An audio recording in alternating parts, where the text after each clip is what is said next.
ഞാൻ എൻ്റെ മിസ് കേരള കോമ്പറ്റീഷൻ്റെ ഒരാഴ്ച മുമ്പ് യൂസ് ചെയ്ത് റിസൾട്ട് കിട്ടിയ ഒരു പ്രൊഡക്റ്റാണ് ഇന്ന് ഇത്രയും 4 മാസം കഴിഞ്ഞിട്ട് നിങ്ങൾക്കായിട്ട് ഇൻട്രൊഡ്യൂസ് ചെയ്യുന്നത്. ആൻഡ് ഈ 4 മാസം ഞാൻ എടുത്തത് മറ്റൊന്നിനു വേണ്ടിയിട്ടല്ല. എനിക്ക് അറിയണമായിരുന്നു ഇതിനെന്തെങ്കിലും ആഫ്റ്റർ എഫക്റ്റ് ഉണ്ടാകുമോ, എന്താണ് ഇത് യൂസ് ചെയ്ത് കഴിയുമ്പോൾ വരുന്ന കാര്യങ്ങൾ എന്നൊക്കെ എനിക്ക് വളരെ ഡീറ്റെയിൽ ആയിട്ട് മനസ്സിലാക്കിയതിന് ശേഷം നിങ്ങൾക്കിത് ഇൻട്രൊഡ്യൂസ് ചെയ്യണമെന്ന് നിർബന്ധം ഉണ്ടായിരുന്നു. കാരണം ഞാൻ ഇൻട്രൊഡ്യൂസ് ചെയ്യുന്ന ഒരു പ്രൊഡക്റ്റ് നിങ്ങൾക്ക് യാതൊരു തരത്തിലുള്ള പ്രശ്നം ഉണ്ടാക്കരുത് എന്ന് എനിക്ക് പൂർണ്ണമായ ഒരു ഇൻറ്റൻഷൻ ഉണ്ടായിരുന്നു.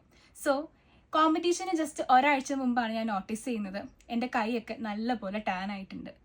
അപ്പോൾ എന്ത് ചെയ്യണം എന്നറിയാതെ ഇങ്ങനെ കൺഫ്യൂഷൻ അടിച്ചിരുന്ന സമയത്ത് എൻ്റെ ഏറ്റവും അടുത്ത സുഹൃത്തും കോസ്മോളജിസ്റ്റും മേക്കപ്പ് ആർട്ടിസ്റ്റുമായ തസ്നി ചേച്ചിയുടെ അടുത്താണ് ഞാൻ ഈ ഒരു കാര്യം പറയുന്നത്.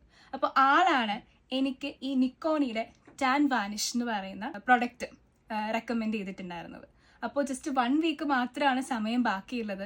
എനിക്ക് എങ്ങനെയും എൻ്റെ ടാൻ റിമൂവ് ആക്കിയേ പറ്റുള്ളൂ. സോ വേറെ എന്ത് കൈൻഡ് ഓഫ് റെമഡീസിൽ ഞാൻ പോയാലും it takes too much time നമുക്കൊരു റിസൾട്ട് കിട്ടണം എന്നുണ്ടെങ്കിൽ. സോ ചേച്ചിയുടെ വാക്കിലുള്ള ആ വിശ്വാസത്തിന് പുറത്ത് ഞാൻ ഈ പ്രോഡക്റ്റ് യൂസ് ചെയ്തു ആൻഡ് എനിക്ക് ഇൻസ്റ്റൻ്റ് ആയിട്ട് തന്നെ ഒരു റിസൾട്ട് കിട്ടി. താങ്ക് യു സോ മച്ച് നിക്കോണി ടാൻ വാനിഷ്, എന്നെ ആ ഒരു ഡേയിൽ അത്രയും നല്ല രീതിയിൽ ആ ഒരു ഗ്ലോയിലോടെ ആ വേദിയിൽ നിൽക്കാൻ വേണ്ടി ഹെൽപ്പ് ചെയ്തതിന്. And thank you so much Thasni ചേച്ചി for recommending this product to me.